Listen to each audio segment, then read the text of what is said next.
In the heart of downtown Los Angeles, where the city's dreams collide with its darkest realities, stands a building that has become synonymous with tragedy, mystery, and the unexplained. The Cecil Hotel, a towering monument to urban decay and human desperation, has witnessed more horror within its walls than most places see in a lifetime. Its very name has become a whispered warning, a cautionary tale that speaks to the depths of human suffering and the thin veil between the living and the dead. The year was 1924 when the Cecil first opened its doors, a beacon of hope in a rapidly growing metropolis.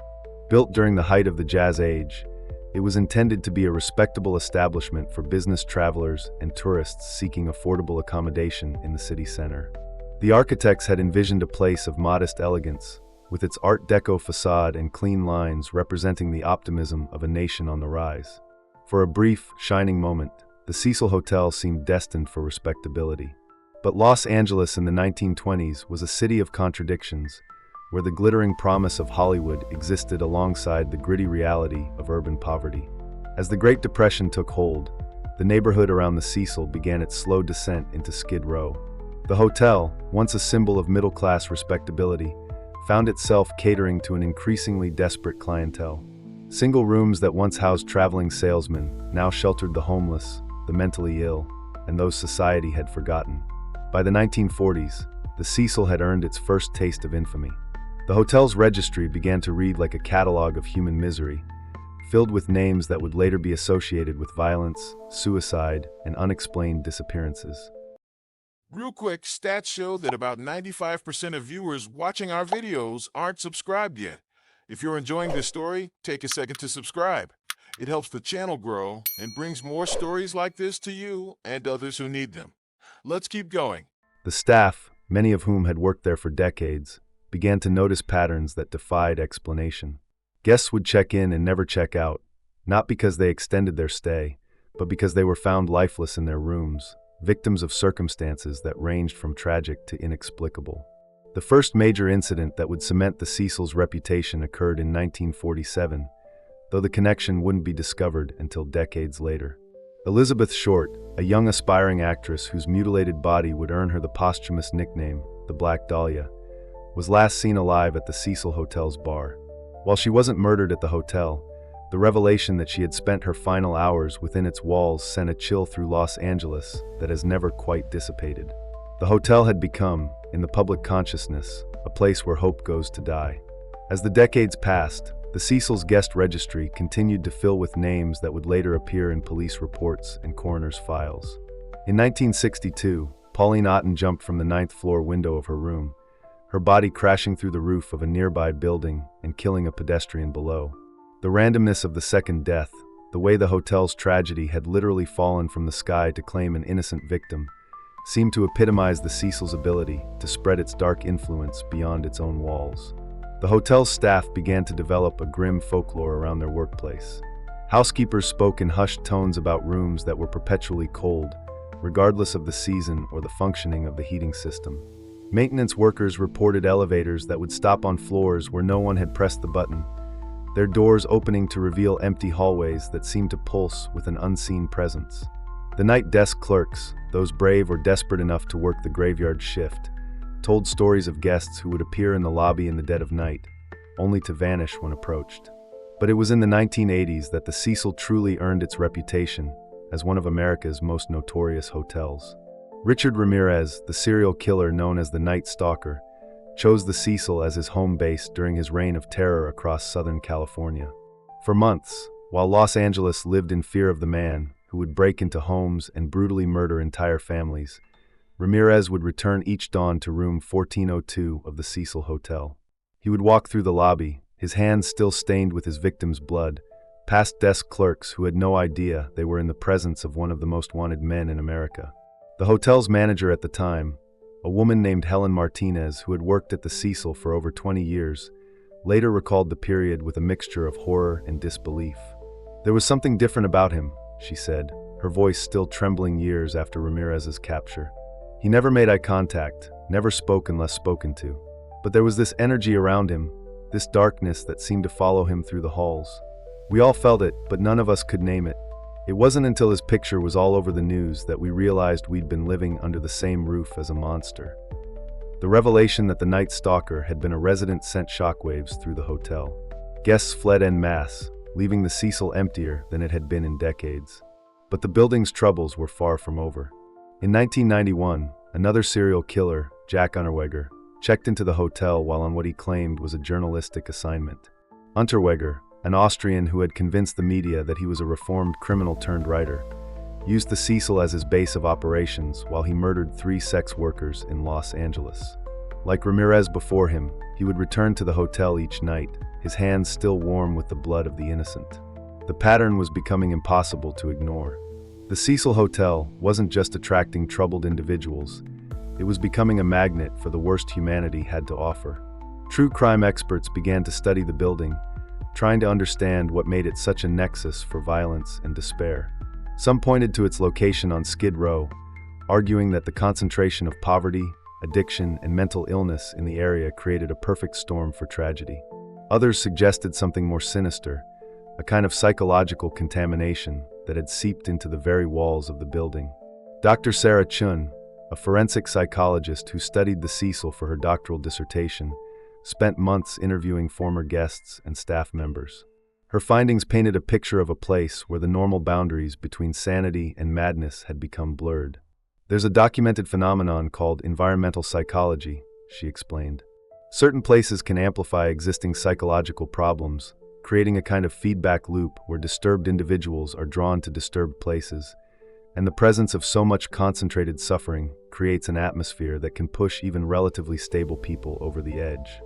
The hotel's physical deterioration mirrored its psychological decay.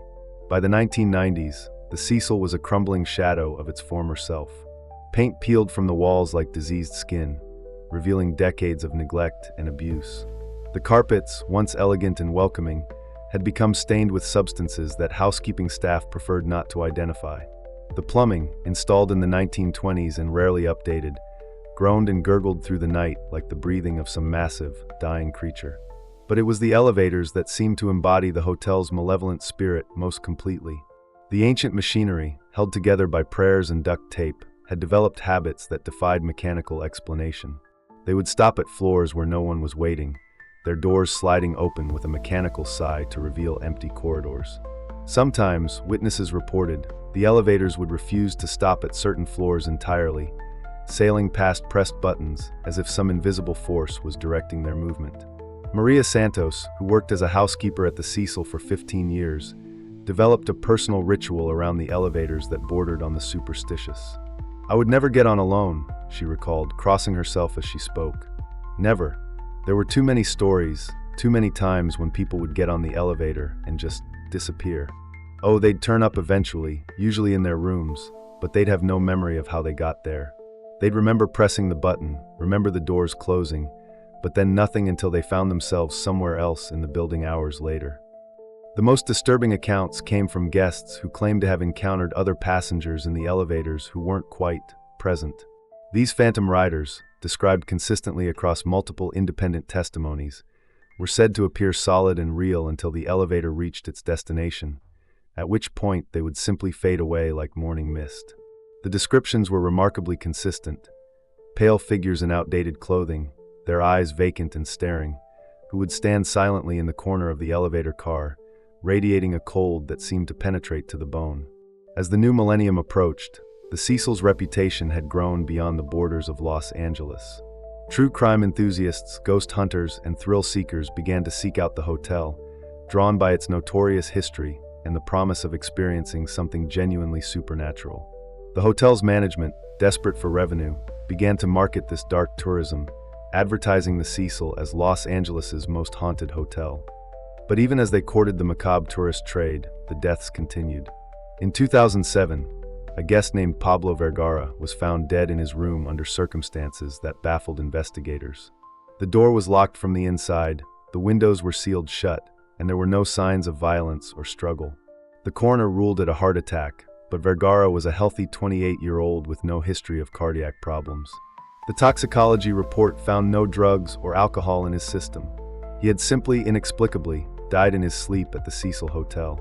2 years later, a similar incident occurred when a guest named Jennifer Morrison was found in her bathtub, fully clothed and apparently drowned in less than 3 inches of water. The investigating officers found no evidence of foul play, no signs of intoxication, and no explanation for how a conscious adult could drown in such shallow water. The case was eventually classified as an accidental death, but those familiar with the Cecil's history saw a darker pattern emerging. The hotel's management tried desperately to change its image. They renovated the lobby, installed new security cameras, and hired additional staff to monitor the premises. But the building seemed to resist these efforts at respectability with an almost malevolent intelligence. New fixtures would malfunction within days of installation. Security cameras would capture inexplicable shadows and movements. The additional staff members, hired to provide a sense of safety and normalcy, began experiencing the same psychological pressures that had affected their predecessors. James Rodriguez, hired as a security guard in 2010, lasted exactly 3 months at the Cecil. His final report, filed with the management company, read like a catalog of supernatural encounters. "The building is alive," he wrote. "I know how that sounds, but I can't describe it any other way. It watches you. It learns your routines, your fears, your weaknesses. And then it starts to play with you. Doors that should be locked swing open. Elevators arrive when you haven't called them. You hear footsteps in empty hallways, voices in vacant rooms. By the end, I was afraid to be alone anywhere in the building. I started bringing a radio so I could have human voices with me at all times, just to remind myself that there was a world outside those walls where normal things happened to normal people." The psychological toll on the hotel's staff was becoming impossible to ignore. Employee turnover reached astronomical levels, with most new hires lasting less than a month. Those who stayed longer often developed what psychologists recognized as symptoms of chronic stress and mild paranoia. They would flinch at unexpected sounds, avoid certain areas of the building, and speak in hushed tones even when discussing mundane matters like room assignments and cleaning schedules. Dr. Michael Torres, a psychiatrist who was called in to evaluate several Cecil Hotel employees as part of a workers' compensation claim, found patterns that troubled him deeply. "These weren't people who came to the job with pre-existing mental health issues," he explained. "These were ordinary individuals who developed significant psychological symptoms only after beginning work at the hotel. The consistency of their experiences, the similarity of their symptoms, suggested an environmental cause that went beyond simple job stress." It was against this backdrop of accumulated tragedy and mounting psychological pressure that Elisa Lamb arrived at the Cecil Hotel in January 2013. A 21-year-old student from Vancouver, Lamb was traveling alone through California, documenting her journey through social media posts and blog entries. She was bright, articulate, and by all accounts excited about her adventure. Her parents, who had initially been reluctant to let her travel alone, had been reassured by her regular communications and her detailed itinerary. Lamb checked into the Cecil on January 26th, planning to stay for just a few days before continuing her journey south to San Diego. She had chosen the hotel primarily for its location and low rates, apparently unaware of its dark history. Her initial posts from Los Angeles were cheerful and optimistic, filled with photos of tourist attractions and enthusiastic descriptions of the city's energy and diversity. But something began to change in Lamb's communications within days of her arrival at the Cecil. Her social media posts became sporadic, then stopped entirely. Her blog, which she had been updating daily, went silent. Most alarmingly, her regular phone calls to her parents ceased without explanation. When she failed to check out of the hotel as scheduled and missed her planned departure for San Diego, her parents contacted the Los Angeles Police Department. The initial investigation treated Lamb's disappearance as a routine missing person case. Officers interviewed the hotel staff, reviewed security footage, and searched her room.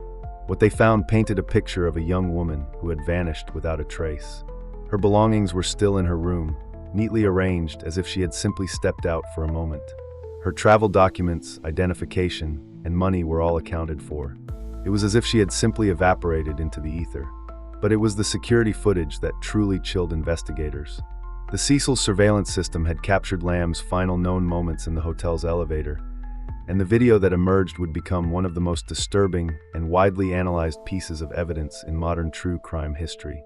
The footage showed Lamb entering the elevator, pressing multiple buttons, and then waiting for the doors to close. But they didn't close. Instead, Lamb began to exhibit increasingly bizarre behavior. She stepped in and out of the elevator repeatedly, looking up and down the hallway as if searching for someone or something. She pressed buttons frantically, her movements becoming more agitated with each passing moment. Then, in the most unsettling portion of the video, Lamb began to gesture and appear to speak to someone outside the elevator, someone who wasn't visible on camera. Her body language suggested she was in conversation with another person, but the hallway appeared empty. The video continued for several more minutes, with Lamb's behavior becoming increasingly erratic. She pressed herself against the wall of the elevator, her hands raised as if protecting herself from an unseen threat. She moved her lips as if speaking, but the security system recorded no audio. Finally, she stepped out of the elevator and disappeared from view. The doors, which had remained stubbornly open throughout her ordeal, finally closed after she left. Detective Maria Gutierrez, who led the initial investigation, later described watching the video as one of the most disturbing experiences of her career. "I've seen a lot of security footage in my time," she said. "People acting strange, people in distress, people doing things that don't make sense. But this was different. Elisa looked like she was terrified of something, but there was nothing there. She was responding to something that only she could see or hear. It raised questions that I wasn't equipped to answer." The video was released to the public as part of the police department's effort to generate leads in the case. The response was immediate and overwhelming. Internet sleuths began analyzing every frame, looking for clues that might explain Lamb's behavior.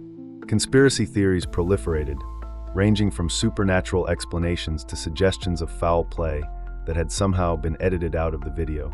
The hashtag Elisa Lamb began trending on social media platforms, turning the missing person case into a global phenomenon. But as the days passed without any sign of Lamb, the focus of the investigation began to shift. If she had left the hotel voluntarily, where had she gone? If something had happened to her within the building, where was her body? The Cecil Hotel, with its labyrinthine layout and decades of accumulated secrets, seemed to have swallowed her whole. Hotel guests began complaining about the water. The complaints started as minor annoyances: water that tasted strange, that had an unusual color or odor. Maintenance staff checked the pipes and pumps but found nothing obviously wrong with the system.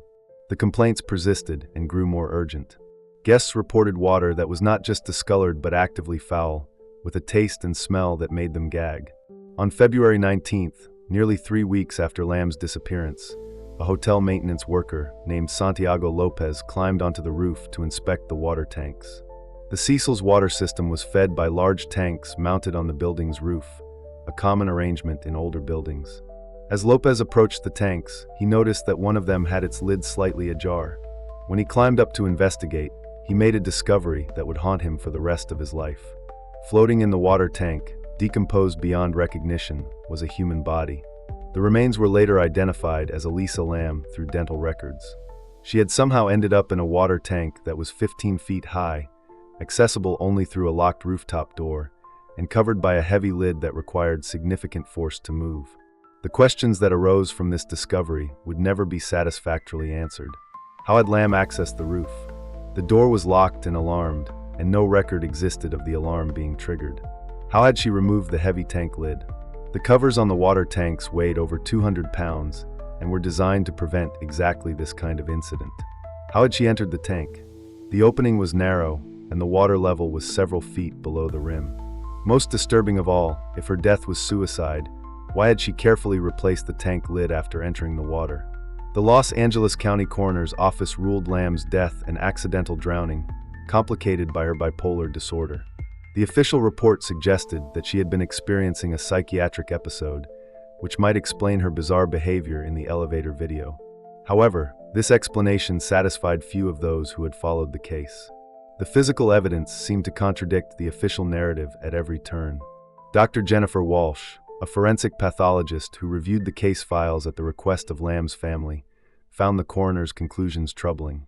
"The physical circumstances of this death don't match the official explanation," she stated.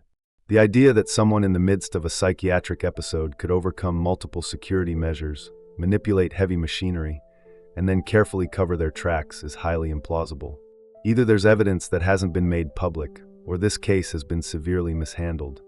The discovery of Lamb's body in the water tank added a new dimension to the Cecil Hotel's dark legend. Guests and staff reported an immediate change in the building's atmosphere. The already oppressive environment seemed to become actively hostile. Elevators malfunctioned with increasing frequency.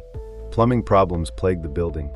Most disturbing of all, multiple witnesses reported seeing a young Asian woman in the hallways and elevators, a figure who would vanish when approached. Lucy Chun, a guest who stayed at the Cecil 6 months after Lam's death, provided a typical account. I was waiting for the elevator when it arrived and the doors opened. There was a girl inside, about my age, with long dark hair. She was wearing jeans and a red hoodie. I stepped in and pressed my floor button, but she didn't respond when I asked which floor she needed. I looked over at her, and she was staring straight ahead with this blank expression. The elevator stopped at my floor, and when I looked back to say goodbye, she was gone. The elevator was empty. I know how that sounds, but I know what I saw. The hotel's management, faced with plummeting occupancy rates and increasingly frightened staff, attempted yet another rebranding effort. They brought in feng shui consultants, burned sage in every room, and even hired a priest to bless the building. Nothing seemed to help. The Cecil Hotel had become, in the public consciousness, a place where the normal rules of reality no longer applied. Local police began to notice an uptick in emergency calls from the hotel. Guests reported hearing screams in empty rooms, seeing figures in mirrors that weren't reflections of anyone present, and experiencing overwhelming feelings of dread and despair.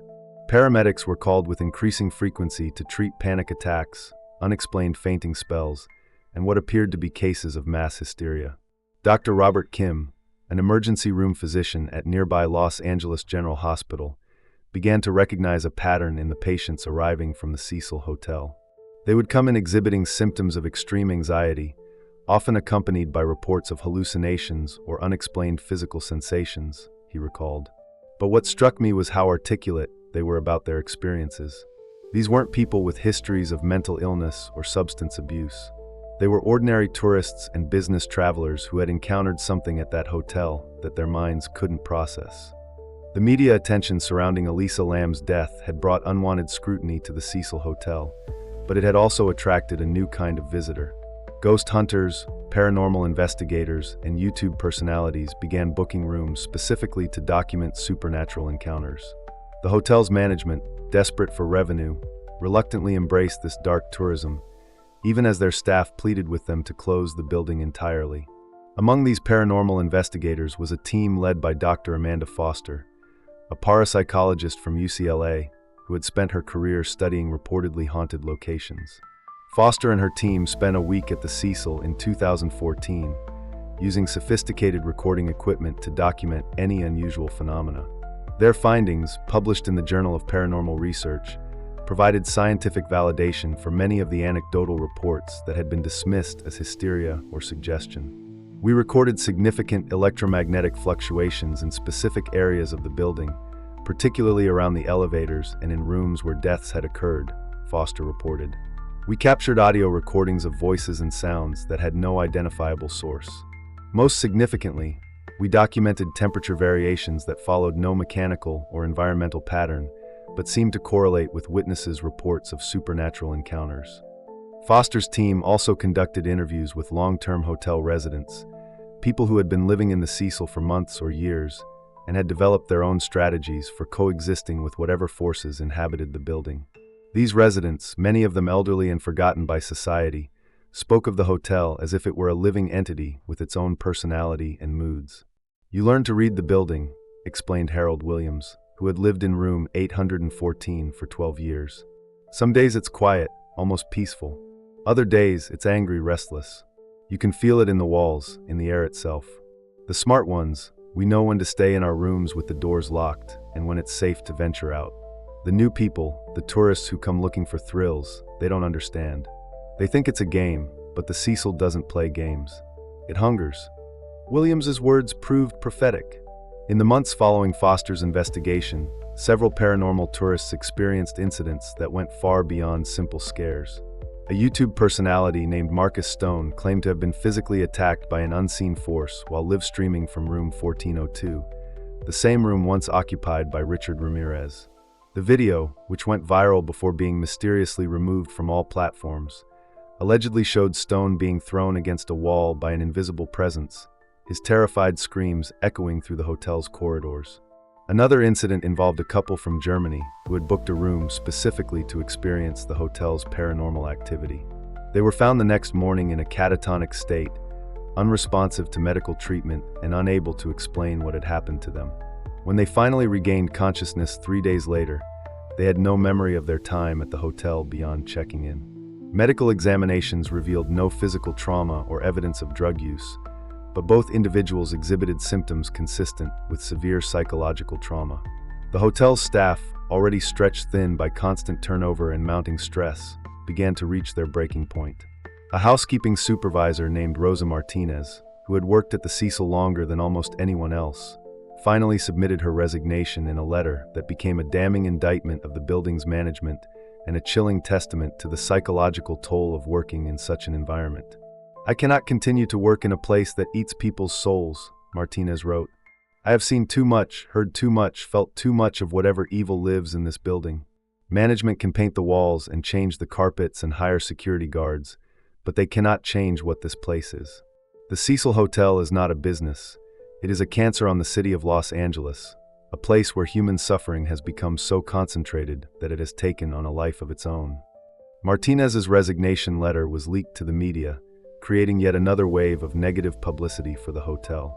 But by this point, the management company that owned the Cecil was facing financial pressures that made bad publicity the least of their concerns. Occupancy rates had plummeted to single digits. Insurance costs had skyrocketed due to the frequency of incidents and claims, and the city had begun investigating potential health and safety violations.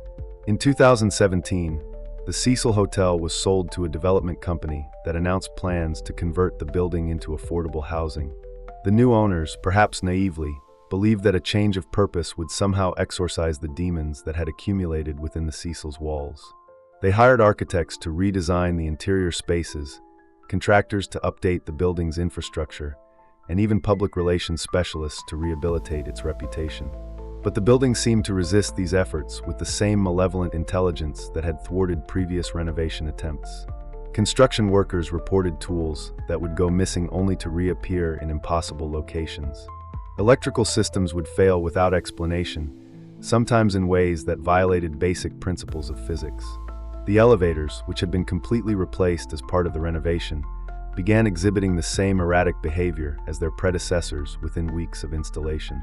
Most disturbing of all were the construction accidents. In a project that should have been routine, workers began experiencing injuries at a rate that defied statistical probability. A carpenter fell from a ladder when the rungs mysteriously gave way beneath him. An electrician was hospitalized when a properly insulated wire somehow delivered a shock that shouldn't have been possible. A painter working alone on the 14th floor was found unconscious in a room that had been securely locked from the inside. The renovation project, originally scheduled to take 18 months, dragged on for nearly 4 years. Contractors quit en masse, citing not just the dangerous working conditions, but an overwhelming sense of dread that made it impossible to function normally within the building. The development company burned through its entire contingency budget, and then some, borrowing money to keep the project alive while their investors began to question the wisdom of trying to redeem a building that seemed determined to resist redemption. Thomas Brennan, the project manager overseeing the renovation, kept a daily log of incidents and delays that read like a supernatural thriller. Day 847, third elevator breakdown this week. Technicians cannot identify the cause. Cable system is functioning perfectly, computer controls show no errors, but car refuses to move past the 8th floor. Workers are now using the stairs exclusively, adding hours to every task. Morale at an all-time low. Day 923, another injury today. Sarah Kim, one of our most experienced painters, claims she was pushed down the stairs by an invisible force. Security footage shows her falling alone, but her injuries are consistent with being shoved from behind with considerable force. She's the 5th worker this month to claim physical contact with an unseen presence. Day 1156. I don't know how much longer I can continue this project. The building is fighting us at every turn. It's as if the Cecil Hotel has developed its own immune system, rejecting any attempt to change its essential nature. My own mental health is suffering. I find myself dreading coming to work, experiencing anxiety attacks in the elevator, and having nightmares about the building. I'm beginning to understand why so many people have broken under the pressure of trying to work in this place. Despite the mounting difficulties, the renovation was eventually completed, and the building reopened as Stay on Main, a boutique hotel that attempted to trade on the Cecil's notoriety while providing modern amenities and improved security. The marketing campaign emphasized the building's unique history while downplaying its darker associations. For a brief moment, it seemed as though the Cecil Hotel might finally escape its past. But the rebranding efforts proved futile. Within months of reopening, Stay on Main was experiencing the same problems that had plagued the Cecil Hotel for decades. Guests reported the same supernatural encounters, the same inexplicable incidents, the same overwhelming sense of malevolence that had driven away visitors for nearly a century. The elevators continued their erratic behavior. The building's residents continued to experience psychological distress. Most telling of all, the death rate within the building remained statistically anomalous. Dr. Elizabeth Warren, a sociologist who studied the Cecil Hotel as part of a broader research project on urban decay and social pathology, concluded that the building's problems went deeper than mere reputation or suggestion. There's something about the concentration of human suffering in that particular location that has created a kind of psychological gravity well, she explained. Troubled individuals are drawn to the building, and once there, their problems are amplified by the environment and the accumulated trauma of everyone who came before them. It's a feedback loop that has been building for nearly a century, and I'm not sure it can be broken. The COVID-19 pandemic delivered what many hoped would be the final blow to the cursed hotel. With travel restrictions in place and tourism at a standstill, Stay on Main was forced to close its doors to guests. The building fell silent for the first time in decades, its halls empty of the constant stream of visitors who had unwittingly fed its dark appetite for human suffering. But even in its silence, the building seemed to pulse with malevolent energy. Security guards hired to watch the empty property reported that the supernatural activity had actually intensified during the lockdown, as if the building's hunger had grown more desperate without its usual supply of human prey. Lights flickered in patterns that spelled out messages. The elevators continued to move between floors on their own, as if invisible guests were still checking in and out. Most unnervingly, the security cameras captured figures moving through the hallways, indistinct shapes that appeared solid enough to cast shadows, but translucent enough to reveal the walls behind them. As Los Angeles slowly emerged from the pandemic, discussions began about the future of the Cecil Hotel building. Some advocated for its complete demolition, arguing that the structure itself had become so psychologically contaminated that it posed a public health hazard. Others, including historical preservationists and paranormal researchers, pushed for its designation as a landmark, believing that its dark history was an integral part of Los Angeles's cultural heritage. The debate raged in city council meetings, online forums, and academic conferences. But perhaps the most compelling voice in the discussion came from Dr. Patricia Gonzalez, a trauma therapist who had treated dozens of former Cecil Hotel guests and employees over the years. Her professional opinion, based on extensive clinical experience, was that the building had indeed become what she termed a reservoir of negative psychic energy. "I've worked with victims of every kind of trauma you can imagine," Dr. Gonzalez explained. War veterans, abuse survivors, people who have witnessed unspeakable horrors. But the individuals who have spent time in the Cecil Hotel exhibit a unique kind of psychological scarring. They describe experiences that go beyond normal trauma, encounters with what can only be described as concentrated evil. Whether you believe in the supernatural or not, the psychological impact is undeniably real. Her words carried particular weight because Dr. Gonzalez had never set foot inside the Cecil Hotel herself. Her knowledge of the building came entirely from treating its victims, yet her clinical observations aligned perfectly with the first-hand accounts of those who had experienced the hotel's malevolent influence directly. As of late 2023, the Cecil Hotel remains closed, its future uncertain. The building stands like a monument to human suffering, its windows dark and its halls silent. But those who know its history understand that silence can be deceptive. The Cecil Hotel has never truly been quiet. It has only been waiting. Local residents report that even with the building officially closed, emergency services are still occasionally called to the location. Homeless individuals seeking shelter have been found inside, despite multiple layers of security. Some are discovered in catatonic states, unable to explain how they gained entry or what they experienced once inside. Others are found dead, victims of apparent heart attacks or strokes despite having no known medical conditions. The security company hired to monitor the building has experienced its own challenges. Guard positions at the Cecil Hotel have become impossible to fill, with most security personnel quitting within their first week on the job. Those who last longer often request transfers, citing unusual stress and environmental factors that make it impossible to perform their duties effectively. Even the building's exterior seems to affect those who spend too much time in its presence. Street vendors who once operated in front of the hotel have relocated to other blocks. Taxi drivers avoid picking up fares from the location. Even the most hardened inhabitants of Skid Row, people who have learned to survive in one of America's most challenging urban environments, give the Cecil Hotel a wide berth. The building's influence appears to extend beyond its immediate vicinity.